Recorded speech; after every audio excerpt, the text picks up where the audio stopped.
hali ni tubabu kan mena ba ne yɛrɛ bɛ min mɛn bamanankan na n t'o mɛn tubabukan la nka komi wajibi don u y'a kɛ diyagoya an la k'an ka baara kɛ n'a kɛ ye bon ni bɛɛ bɛnna kan k'a fɔ baarakɛminɛn ye n'i y'a kɛ cogo wɛrɛ ye i bɛ kɛ fɛn wɛrɛ de nka o t'a bali k'an b'an ka todunka k'an t'a fɔ an y'a waati sɔrɔ an ye mɔgɔ caman fɔ minnu y'u sen bɔ u bolo kɔnɔkɔrɔ ka na ɲɔgɔn ye la ka bɛɛ bonya jira ka taa gouverneur la ani mɔgɔ minnu n'olu invitera ka na ofisiw ɲɛmɔgɔw ani mɔgɔ caman wɛrɛw ka taa maire la a n'a ka jamakulu ani minnu bɛ baara kɛ sɛnɛ yɛrɛ kɔnɔ an dɛmɛbaw bankiw ni fɛn wɛrɛw an y'an da se a bɛɛ ma a bɛɛ bonya bɛ kuma na yan ɔ yann'a ka daminɛ an kɔni ye foli de kɛ mɔgɔw ye minnu y'u sen bɔ u kɔrɔ ka na a kɛra cɛw ye a kɛra musow ye nin baara nin na parce que anw fɛ baaraba don k'a sababuya kɛ a bɛ bɛnkan sɛbɛn min bɛ se ka dilan sɛnɛkɛlaw ani minnu bɛ baara kɛ sɛnɛkɛfɛnw na o n'olu bɛ se ka bɛnkanw dilan u ni ɲɔgɔn cɛ cogo min na atelier in de bɛ o kan an bɛna hakili jagabɔ de k'o kan n'i y'a jateminɛ an ka jamana in kɔnɔ sɛnɛkɛ service daw ani sɛnɛ yɛrɛ bi kɛ yɔrɔ minnu na gɛlɛyabaw b'u ka bi a gɛlɛya dɔw o ye u bɛ se ka musaka sɔrɔ cogo min na walasa k'u ka baaraw kɛ hali ni hakili ɲuman b'i la sɛnɛ sira fɛ wari sɔrɔli ka se k'a kɛ ko nɔgɔnba tɛ o ye gɛlɛya fɔlɔ ye min n'o bɛ bɛɛ kan ɔ gɛlɛya filanan in o kɔni ye sɔrɔ yɛrɛ de a lagosira an min sɔrɔ kɛnɛ na an bɛ bi bina a dɔgɔyara kosɛbɛ sababu caman b'a la an tɛna an da don o la mɛ an b'a dɔn k'a fɔ dugukolo kɔni u lagosira de donc barika min bɛ dugukolo la o taara ka b'u la o de sababu la an bɛ minnu na an t'o sɔrɔ u la bilen ɔ wagati yɛlɛma yɛrɛ n'a cogoya fɛnɛ fɛn caman fɛnɛ nana don an ka sɛnɛ kɔnɔ min bɛ ka a sɔrɔ lagosi bi ɔ an ka gouvernement kɔnɔ a fɛnɛ y'a jɔda kɛ parce que 2006 u ye sariya bolo dɔw ta k'o bila sen kan n'an b'a fɔ o ma loi d'orientation agricole ɔ ale ka laɲini kɔni ye an ka sɛnɛ a bɛ se ka yiriwa cogo minnu na k'olu sirabaw jira o kɔfɛ o lawaleyali o tɛ se ka kɛ fɔ sira misɛnnin dɔw bɛ yen f'olu ka bɔ o mais an ye politique dɔ ta n'an b'a fɔ politique de développement agricole o kɛra 2013 walasa ka se ka nin baara ninnu waleya ɔ plan national d'investissement dans le secteur agricole n'o ye bolodali ye musaka minnu kan ka don sɛnɛ sira fɛ waati kɔnɔ olu fana jateminɛna k'o bila sen kan 2014 bon nka ninnu waleyali a nana an yɛrɛ nana jateminɛ kɛ k'a fɔ sisan f'an ka bilasirali kɛ sabu an sigida yɛlɛmana a taabolow fana yɛlɛmana donc f'an ka sɛnɛ ɲɛsin sugu ma sisan ka cogo kɛ walasa mɔgɔ bɛ baara min kɛ i ka se ka nafa dɔ sɔrɔ a la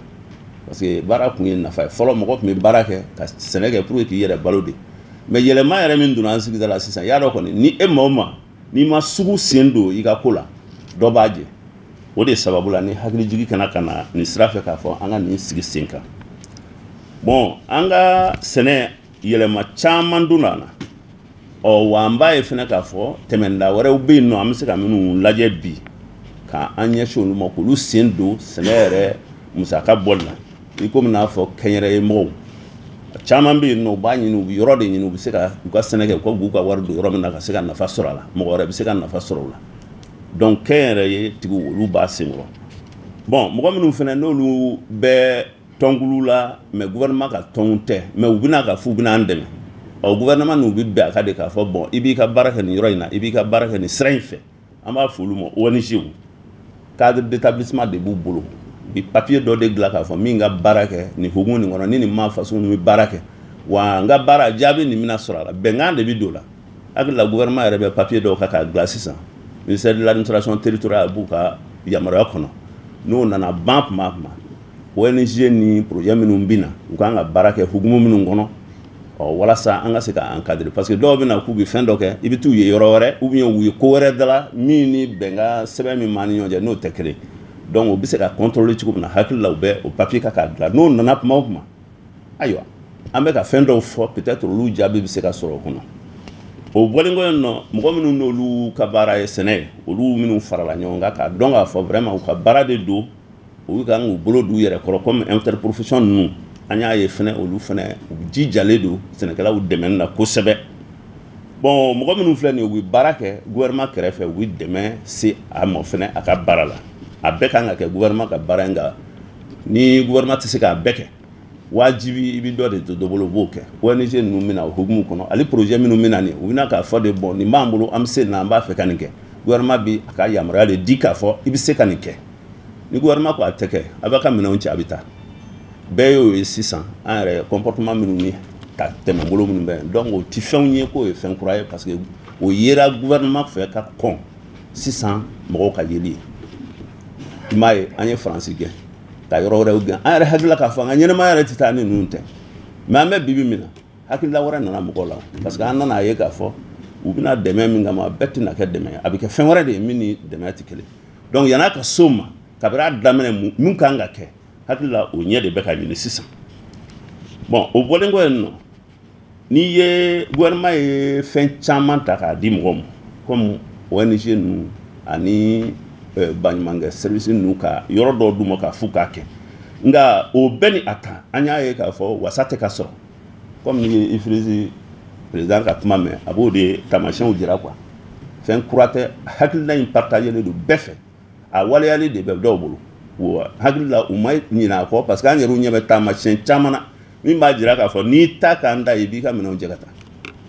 o sira jirala caman na caman taara u taalen yɛrɛ u bɛ nimisa la parce que u b'a dɔn u tun bɛ balo anw de la donc segin kɔ ko t'o ye o tɛ ko kura wɛrɛ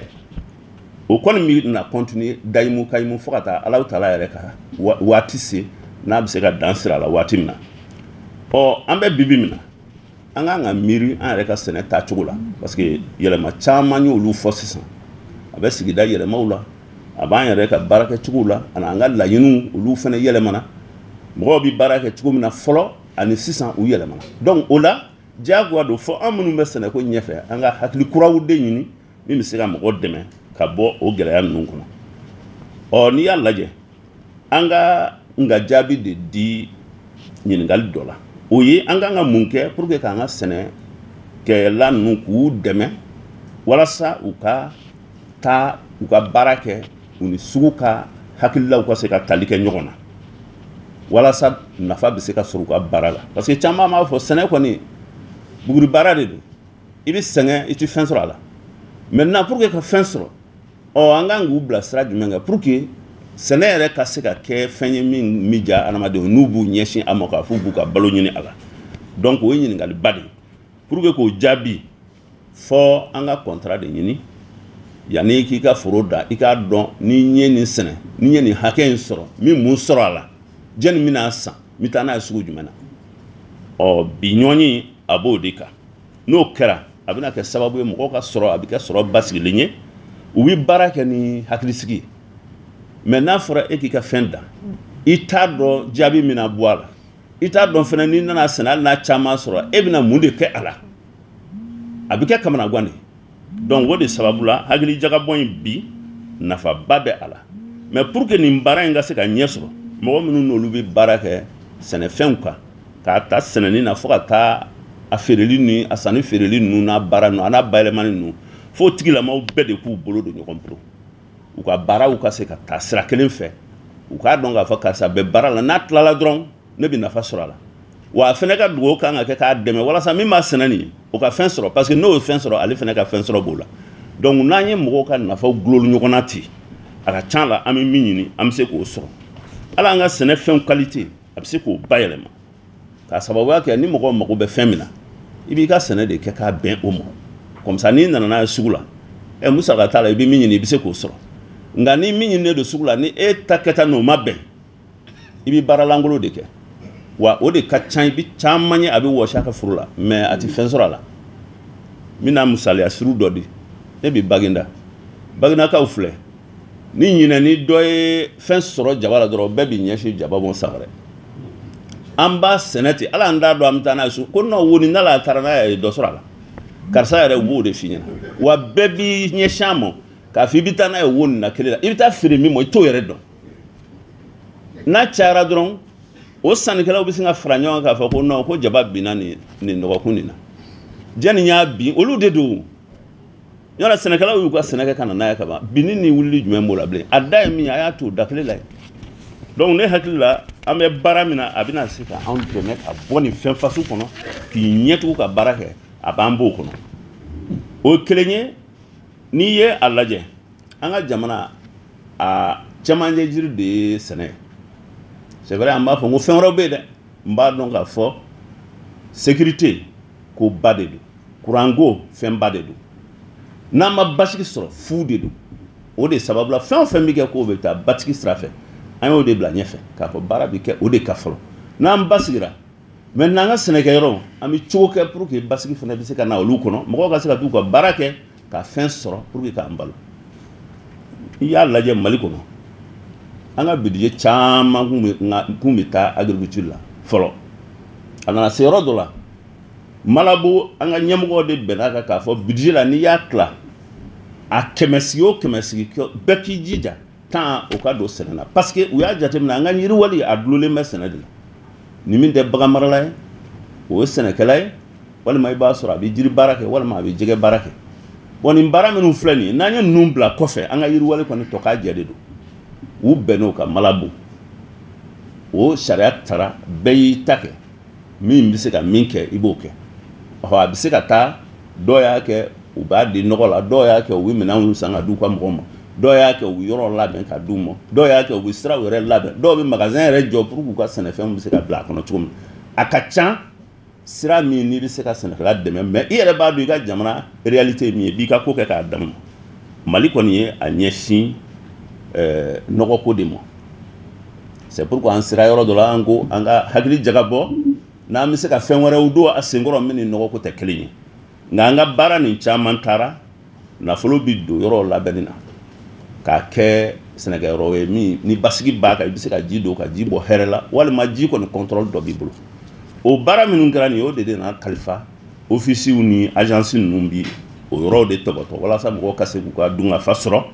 en même temps u ka se ka kɛ maa minnu bɛ se k'u ka ɲɛnɛmaya ka kɔrɔ di a ma bon o la pour que o baara ka ɲɛ sɔrɔ fɔ ofisi ɲɛmɔgɔw ani minnu bɛ baara kɛ wuladaw kɔnɔ an ka sɛnɛkɛyɔrɔw la f'olu k'u bolo di ɲɔgɔn ma ka kuma ɲɔgɔn fɛ ka sigi k'a lajɛ e ka gɛlɛya ye jumɛn ye an bɛ se ka ɲɔgɔn dɛmɛ cogo di pour que k'a lawuli donc agriculture contractuelle ni a bɛ nin de hukumu kɔnɔ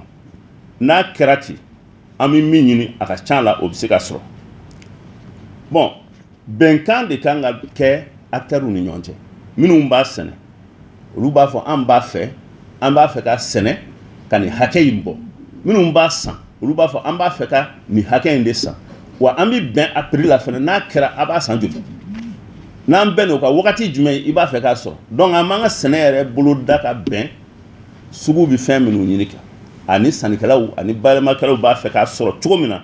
an b'an ka kɛw labɛn ka bɛn o ma wa papier bɛ kɛ an ni ɲɔgɔn cɛ k'o kɛ sariya ye bɛɛ bɛ se ka min tɔbɔtɔ n'a kɛra ten maa si tɛ kunfɛ baara kɛ wa an b'an bolo di ɲɔgɔn ma fana ka ɲɔgɔn dɛmɛ pour que a fɔra an ka sɛnɛ kɛ ka sɔrɔ kɛ ka se hakɛ min na walasa dunkafa bɛ sabati bɛɛ hakilila bɛ kɛ kelen ye mɔgɔw ɲuman na n'an bɛɛ bɛ kurun kelen kɔnɔ n'an bɛɛ hakilila ye kelen a bɛ ɲɛnabɔ mais ni dɔ b'a ɲini k'a kɛ dɔ b'a ɲini k'a cɛ a ka ca la cɛnni de da bɛ bonya o la donc a dilanlen don min kama o ye nin ye hali prix a bɛ se ka basigi don o la quoi parce que souvent i b'i ka fɛn sara e yɛrɛ hakili depuis b'a da la i bɛ ka jɔrɔ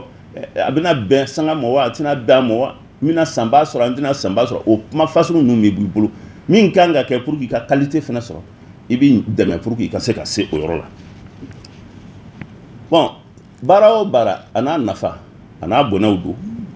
a baara o baara a n'a kɛcogo don a n'a sariyaw fana don o de sababu la nin tile fila nin kɔnɔ an ye aw fara ɲɔgɔn kan walasa a ka se ka hakili jagabɔ kɛ ka anw dɛmɛ an hakilila ye nin min ye a bɛ se ka waleya cogo di gɛlɛya minnu b'a la a k'olu lajɛ ka hakililaw fara ɲɔgɔn kan walasa a ko bɛ se ka kɛ ko sabatilen ye a kana kɛ jango an ye ɲɔgɔn ye comme Mali kɔnɔ an ka ɲɔgɔn ye ka ca an bɛ atelier kɛ c'est pourquoi n y'a f'u ɲɛna ne bɛ na n b'a fɛ ka to yan fo n k'a jaabi dɔn a bɛna mun kan n'o kɛra fɛnɛ an bɛ tila ka na ɲɔgɔn ye an b'a waleya cogo di an ka na mɔgɔw bila kuma caman na c'est pourquoi n bɛ to yan a b'a jija k'a lakurun pour que tile fila nin kɔnɔ jaabi min bɛ bɔ a la ne k'o jaabi sɔrɔ n ka taa n'o ye n kunkolo la Bamakɔ bon nin baara nin ofisiw jɔda ka bon a la agencew jɔda ka bon a la k'a sababuya kɛ olu de bɛna kɛ sababu ye pour que contrat minnu bɛ dilan u sigidala baarakɛlaw u ni opérateur ninnu ni ɲɔgɔn cɛ olu de bɛ kɛ o contrat ninnu dilanbaw a n'o jatigi a n'a contrôleli n'a kɛra n'a bɔra sira fɛ n'a ma bɔ a sira fɛ u bɛ se ka kɛ sababu ye ka don u ni ɲɔgɔn cɛ pour que k'u bɛnni k'u nɔgɔya u ni ɲɔgɔn cɛ o bɔlen kɔ yen nɔ olu de bɛ se ka kɛ sababu ye kɛcogo minnu bɛ yen n'o bɛ se k'an ka sɛnɛ in k'a yiriwa pour que sɛnɛkɛla bɛ se ka dɔ sɔrɔ a ta la a n'u kan ka fɛn minnu kɛ fɛn kura la n'o bɛ se ka dɔ fara an ka sɛnɛfɛnw qualité kan olu de kan ka o jɔnjɔn ta ni k'u jɔ n'o ye ni kɛcogo kuraw bɛ yen nɔ minnu dira ɲininikɛlaw fɛ k'a fɔ baara kan ka taa o sira fɛ olu de bɛ bɔ n'o ye ni k'a se sɛnɛkɛlaw ma k'a fɔ n'a ye nin kɛ dɔrɔn ninnu bɛ min ɲinina k'a k'o kɛ sugu la a bɛ se k'o sɔrɔ donc n'o fɔra bɛɛ kɔni bɛ taa i hakili sigilen ani i b'i taa yɔrɔ dɔn parce que mɔgɔw ka kuma don i m'a mɛn fiɲɛ ka di i b'i taa yɔrɔ de dɔn donc n'i yɛrɛ b'i taa yɔrɔ dɔn min bɛna fɔ n'o ye ɲuman ye e yɛrɛ b'a dɔn a ni n ye nin kɛ min ka jaabi sɔrɔ mɔgɔ t'a f'i ye i b'a kɛ cogo min na bilen donc o la an b'a fɔ atelier in ye an bɛna ɲɔgɔn hakilila jigi en même temps ka an hakililaw falen falen ɲɔgɔn na walasa an bɛ se ka tɛmɛ sira kura sɔrɔ an ka sɛnɛ kɛli la min bɛ n'a fɔ maloko ta sira fɛ o de la ofisiw welela ka na yan pour que u ka se k'u hakilila di ɔ kuma yanni k'a kun cɛ an bɛ barika da mɔgɔ minnu ye a hakilila sɔrɔ k'a fɔ hali n'a y'a sɔrɔ hakilila kɔrɔ don nin dɔ delila ka kɛ o atelier dɔ delila ka kɛ contractualisation mais jaabi ma sɔrɔ o la c'est pourquoi ne ko nin sen in an bɛ jaabi wajibi ka bɔ a kɔnɔ de parce que a yɛrɛ m'a fɔ wari ma sɔrɔ boli wari sɔrɔ baliya tɛ ni c'est vrai fɔlɔ min bolo dara bɛnna ne tali ye Sikaso parce que président kun kan ka taa ye y'a dɔn kɔni ni kusi bɛ taa yɔrɔ min na mugu kɔni diyagoya i bɛ taa nɔfɛ bon donc an bɛɛ kan ka taa surtout a bɛ sɛnɛkɛlaw de kun kan an wajibilen don ka taa ye bon donc o sababu nana kɛ fɔlɔ ye k'a cɛ mais filanan n'i y'a lajɛ office moyen banni office de don ani office tɔ fɛn fɛn bɛ yen u bɛɛ bɛ statut kelen na administrativement n'i ko k'a k'u convoquer ka na yɔrɔ la u tɛ na n'u banna fɛnɛ foyi tɛ se ka f'u ma u b'u ka droit de kan o problème bɛ yen portage don c'est vrai idée bɛ se ka bɔ mɔgɔ la mais en fait i tɛ se ka i ka sariya boli tɔw ka k'u don i da fɛ ça c'est une dimension an kan ka min lajɛ parce que administration ko de don o ye kelen ye de deux moyen banni ale bɛ yɔrɔ min na sisan a yɔrɔ retiré mɛ dɔɔni n'a y'a jɛ Segu ni Mopti la peut-être a bɛ se ka surunya la n'i ko ko tɔw ka na a musaka bɛ girinya u ma quoi an y'o bɛɛ de lajɛ k'a fɔ Isaka sabali an ka na a kɛ Segu yan parce que Segu ye centrale ye an bɛɛ yan yarɔ n'an bɛ taa yɔrɔ o yɔrɔ u bɛ finitigiw bila an nɔfɛ olu minnu bɛ na u bɛ analyse fana kɛ u bɛ kumaw fɔ an ye n'i ko sisan ko wulila an dara yan quand militaire bɛ yan u bɛ mobiliser banfo bɛ yan c'est tout près mais san n'a wulila mun bɛ yen il y a des problèmes là donc ɲinini bɛ kɛ sira caman wɛrɛ fɛ n'an ko k'an bɛ taa yɔrɔ la dɔrɔn i bɛ dɔw kama e cɛ i tɛna an ka fɛn na comme n'a y'a sɔrɔ i bɛ se ka wuli ka taa n'i yɛrɛ ye ten a tɛ se ka kɛ ten sariya de bɛ kow la ni fɛn ye ne sɔrɔ sisan aya a bɛ fɔ de a ye gouvernement sɔrɔ gouvernement dɔ Mali gouvernement fɛn dɔ y'a sɔrɔ mais ni ne bɔra gouvernement a bɛ ko fɛn ye sɔrɔ a bɛ fɔ fɛn ye lasini de sɔrɔ dɔrɔn o kɔni ye farilangolo de ye mɔgɔ t'a jate minɛ mais birifini dɔ bɛ yen n'a biriliya ka ban diyagoya don i bɛ don hukumu kɔnɔ nɔnɔ an b'a ye sɔrɔdasiw b'an kɛrɛfɛ i bɛ taa yɔrɔ i bɛ taa yen nɔ la première fois ne mɔden dɔ bɛ yen an ye mission kɛ an taara mission la ka segin bilendenw ni fɛnw tugura a nɔfɛ an nana so a ko papa ye mun kɛ de je vous le dis franchement a ye kasi daminɛ ko nin bɛɛ mun ye mɔgɔ ye ma papa ye ko dɔ de kɛ wa tu as vu un peu parce que adamaden ka statut mana a ma changer a bɛ na ni fɛn caman yanni u ɲɛ ka deli finitigiw ni nɔfɛ o kunko de ye bon donc minnu tɛ a hukumu kɔnɔ u bɛ se k'u bila hukumu dɔ kɔnɔ mais nous on peut pas suivre comme ça on est obligé de repositionner pour que an ka don hukumu kɔnɔ an ka bonya bɛ se ka jira an bɛ jamana fana to basigi la cogo min na une deuxième histoire je devrais aller à Mopti n ye papier bila ka taa n ko n b'a fɛ ka taa Mopti mais n taara Selenge fɔlɔ avant que u ka bɔ a kalama k'a fɔ ko ne taara Selenge Oui, il y a au niveau du gouvernement. Vous connaissez la moitié. Oui, il y a un poste où mané. Et pour eux, enlèvera des. Tu as vu? Donc la dimension sécuritaire est très importante. C'est à 1h du matin que le ministre de la Sécurité m'a appelé comme ami. Et où m'en que ça c'est pas vrai. Donc c'est des problèmes comme ça, moi quand nous intégrer au cas où là quoi. Ni bas là ben quand le ministre a banakana ou des trucs comme ça. Abo de boire le langage là. Il a d'autres analyses à faire, moi au bas blasra mini à créer moi noyer ben nous na lutte technique ou accompagnateur technique oui. Mais l'environnement politique là au fond est et en termes de sécurité au fond est analysé. Donc au-delà, mao maki bolo do akokro. Amba be barkadaka be wala nyumando. Barani an woni jigi dale do akaka fa ka se ka temen courage sira courage rana wala sa an ga sene bi se ka bo kunfɛ sene na chugumna an ga ke anafa kam ni ala ya ke ko ni nyana ni nye ritai filière chama bingoy o interprofession chama bi olu fana bi se ku nyema dan fe pour que ka nyogona doke. Donc c'est pourquoi amena contrat type monde là a se ka be intéressé. Donc bara dlamene de do bara banente.